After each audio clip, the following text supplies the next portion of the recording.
Alright, so I decided to film my next video now, but I'm not gonna post it until the day I'm gonna post it. But this topic today is gonna be about miscarriages, my story. The reason why I feel like it's important for me to talk about it is because I have been gone for quite some time, and I stopped filming, and I feel like I have to give you guys a reason, an explanation. So, I'm going to start off with the last two miscarriages because the other two weren't as painful as these last two. I've had a total of 4 miscarriages, and I was very young with my first two. I was 19 and 22, so I didn't know much about being pregnant or miscarriages and stuff like that, so it did hurt me to know that I lost the baby, but I was still so young to actually understand it. But we'll talk about those two in another video. I'm going to talk about these two because these are the main ones that, the reason why I've been gone for so long. So, let's start at 2014, when I moved to New York, when I had told you guys I was moving. So, as soon as we moved down, or up, to New York, we were probably only there for about 6 weeks. I got my job very quickly, and then I found out I was pregnant. And I worked a lot of hours, and I went for my first sonogram, and, you know, verified I was pregnant, whatever, and they were saying that I was like 6 weeks. Then I went back again, I think it was 7 or 8 weeks later, not later, but at that time, and they said that I was supposed to be 8 weeks, that my baby was growing very slowly, and they were wondering, you know, just wondering what's going on or whatever. So then one day I was at work, and I just noticed there was just something not right, and it was like, I guess you want to call it pink blood or something, I don't know. And I was alarmed because I've noticed it. And then it stuck for me for like 3 days.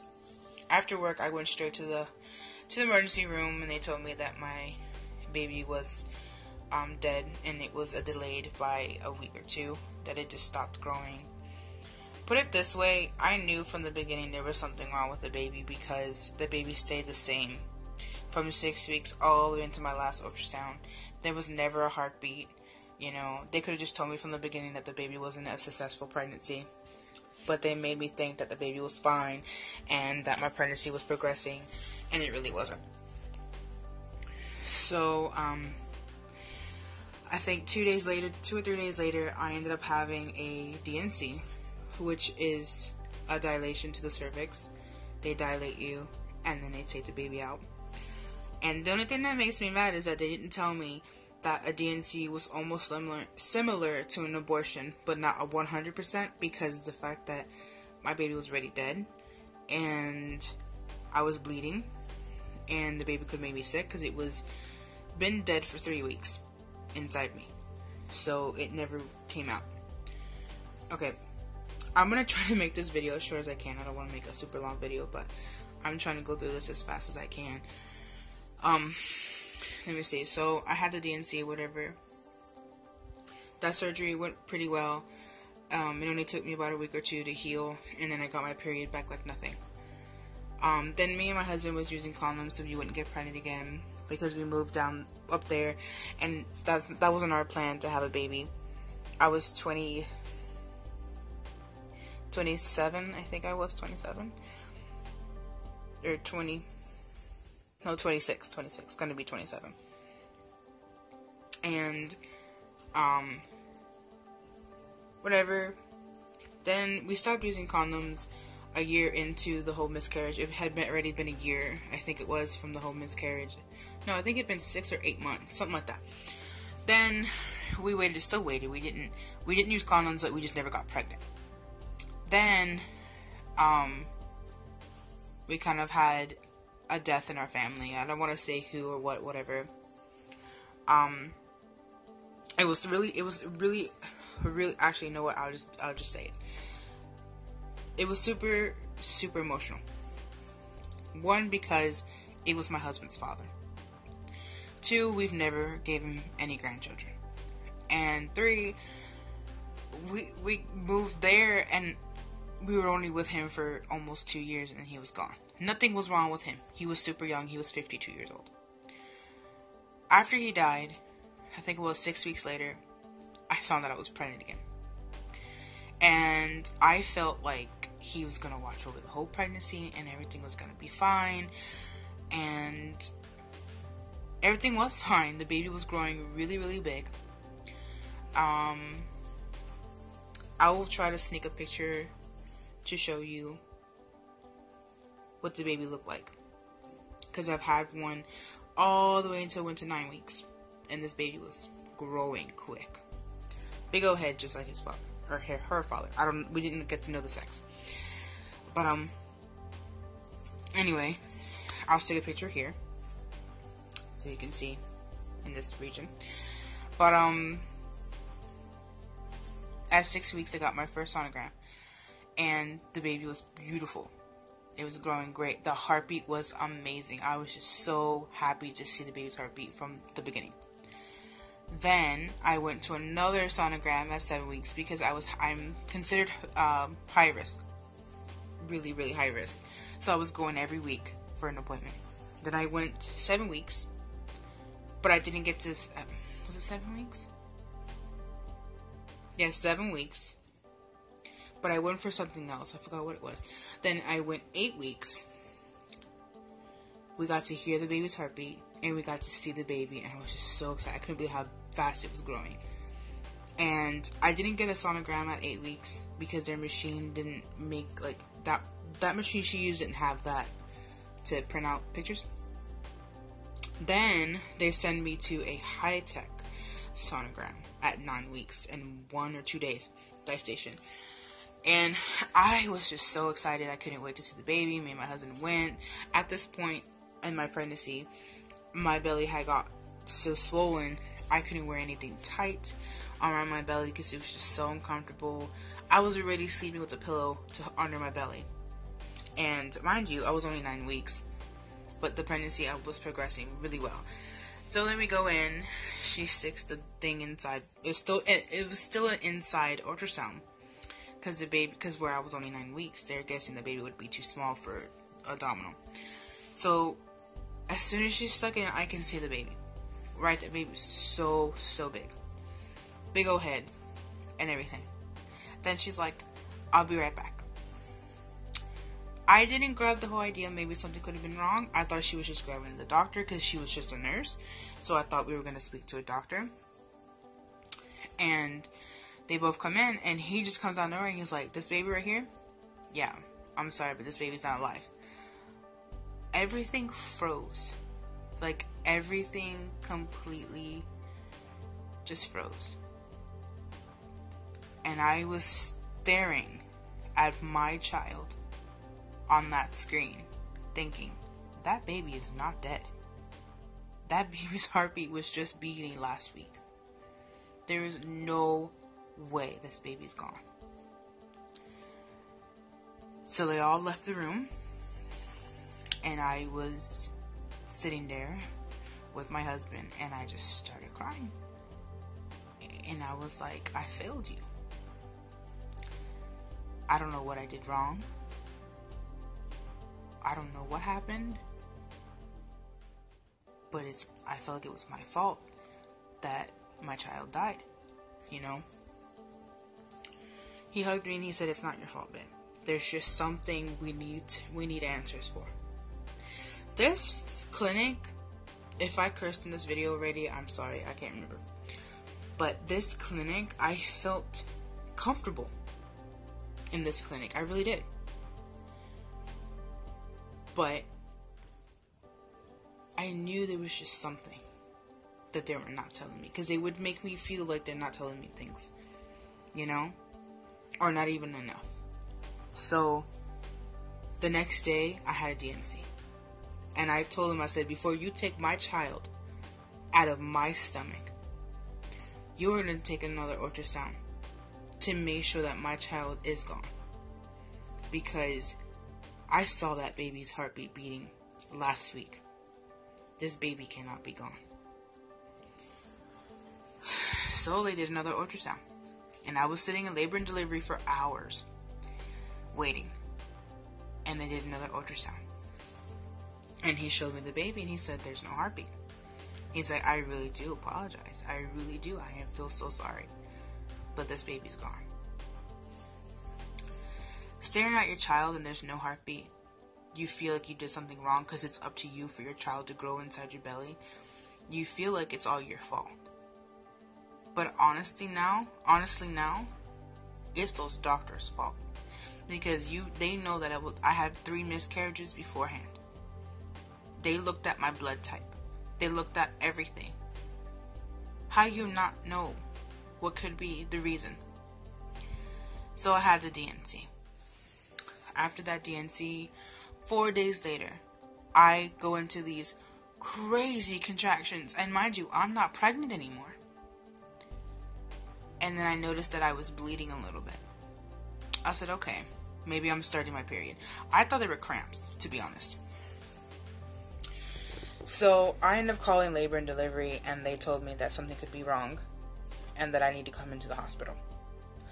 At this point, it's 10 o'clock at night. So I'm like, do I want to be stubborn? Stay home? I know I just had this procedure done 4 days ago. But then I realized that the contractions were coming really, really intensively. Very, very powerful and strong, and they hurt a lot. Excuse me. I drank a freaking Coke, and it's like giving me burps. So, anyway. So then at this point, I'm like, you know what? Let's just go to the hospital because I can't get comfortable. Then I had like just a little bit of tears. It's not I wasn't crying because I couldn't handle it. I was crying because I was worried. Like, what could happen to me? What is happening to me? Am I still going to be able to have kids in my future? So, we get to the emergency room, and I was doubled over in pain. Like, at this point, they've gotten so strong that they had to use a wheelchair and wheel me in. And, mind you, I'm sitting in the emergency room. I'm sitting in my room. It's like a section for people who either are in labor or had kids or had a DNC, whatever. I'm having these contractions, and they're coming like crazy. So, they've gave me so much medicine. Pain medicine. Nothing was working. Nothing. At this point, the bleeding is getting more bleeding. And oh my God, they were in me so much that I was in so much pain that I just wanted to slap everybody. And when the lady put the IV in my hand, oh man, I could have fucking punched her. I cursed, excuse my language. I could have punched her face. No one wanted to like understand the pain that I was in. So then, she said, when they sent me for an ultrasound to see what was causing the pain, she said, I see blood and there's something else in there, but we can't see past all the blood. So more than likely, we're going to take you upstairs and we're going to do another DNC and we're going to clean you out and figure out the problem. So at this point, these contractions were so close together that I felt like I was going to throw up. I had pressure in my, what's the best word to use? In my butt. I felt like I had a poop in the bed. And I was like, I can't do this anymore. I can't do this anymore. These contractions started at 9:30 in the morning. And here it is now, almost 6 something in the morning, almost 7 in the morning. I've been having contractions for like 20 hours. The lady's like, alright, I gotta come and take some blood out of your arm. And then we're gonna send you upstairs for the surgery. So I was like, okay. I said, hold on. I'm about to have another contraction. And it hit me like no other. At first it was just like, is it gonna be one? Or is it just nothing? And then bam. It was so intense that tears were coming out of my face. I was like, I can't do this anymore. They've gotta do something or I'm just gonna freak out here. That was the last contraction I had. Because little did I know, whatever was causing those contractions was sitting in between my private area. As soon as I got up to go to the bathroom, then it's when it came out. She took my blood, whatever. I said, okay, I feel something. I think it's blood. I'm going to go to the bathroom. So I ended up going to the bathroom, and I sat down in the toilet, and boom, something came out. It felt like it was huge, but it wasn't that big. So I did say I wasn't going to make this video big, and I'm already almost 16 minutes in. Oh my gosh. But you guys need this anyways. So the nurse was like, don't flush the toilet. I need you to take out whatever that's in the toilet and put it in this thing. I didn't want to look. I didn't want to touch it. But we had to look and touch it. My husband put gloves on. Because at this point, I'm shaking like I just gave birth. So I couldn't even bend down. I was still bleeding. I couldn't, So he pulls out this super heavy, big clot. Like could fit in the palm of your hand. They took it to do a biopsy on it to see what it was. I got the results back, I think, a week or two later. When I went, 2 weeks later, I went to my follow-up appointment. And it was placenta, some baby matter, and blood, and clots that was stuck inside me. So they ended up taking me back up for surgery. Again, right after that clot came out, they sent me upstairs to labor and delivery. 2 hours later, I ended up having my surgery. I was admitted, and I had the surgery, and they said there was a lot of blood and clots in there, like a lot of it, so that's what was causing my contractions, because my uterus was contracting to dilate so that I can deliver all that clots and stuff, because it was just really, really bad. So, after that, I was like confused and of course devastated, but I ended up moving a week after that. A week or so after that procedure, I ended up moving here. And I haven't gotten pregnant yet. I was using condoms for a while now, and at this point it's like, do we still want to keep using them, or do we want to try? It just makes you feel like you want to keep going. You don't want to feel like you can't. Sorry, I'm moving my camera so much. But that's my story. That's what I've been going through. But now I'm feeling so, oh my god, I should never drink that soda. I never really drink soda like this. Oof. But at this point, I'm feeling, sorry, messages on my phone. I'm feeling like I want to continue my journey and try to be a mom, So, I'm going to keep up with you guys. This time around, when I become pregnant, I'm going to vlog it. I want you guys to be there for me, and I, need you guys to be around and stuff like that, because I feel like I don't want to keep you guys on the loop and be like, what's going on, why is she gone, When I moved here, though, I had talked to an OB on the phone, and my blood type is a negative blood type, and I was informed that if any woman with a negative blood type wants to stay pregnant, needs to have shots. So, if I knew that, if the doctors were smart enough to tell me that, I would still be pregnant right now. I'd be like 31 weeks pregnant with this last baby that I lost 5 months ago. And it hurts me because those doctors were not educated enough to know that. But then I move here to a state people pick on because it's Rednecksville, it's country. But guess what? They're smart here. I have doctors here willing to help me stay pregnant so that I can have my family. You know what I mean? So that's what makes me feel so confident to try here, because the doctors here are willing to help me. So that I have some answers. That's why I want to take my journey and record it for those women out there that are probably going through what I'm going through and have a negative blood type. I'm here to show you that it is possible. So I'm going to video my journey whenever I become pregnant again. I'm not going to keep you guys out. I'm definitely going to keep you guys in. So this is my video to you, letting you know for sure that next time I become pregnant, I'm going to video my pregnancy test. I'm going to video everything after that. And if something were to happen, you're going to know everything. Because I feel that I just need to do this for other women out there. You know, because I'm not the only one suffering. I'm not the only one going through this kind of heartache and pain. So, this is my story, and I hope you guys enjoy it. If you have any questions about my journey and what I've gone through, just let me know. So please leave your comments below. Don't be afraid to subscribe, and I will continue making videos. I'm going to do my best every week and do my vlogs as much as I can. Please bear with me. I am back. This is my second video back.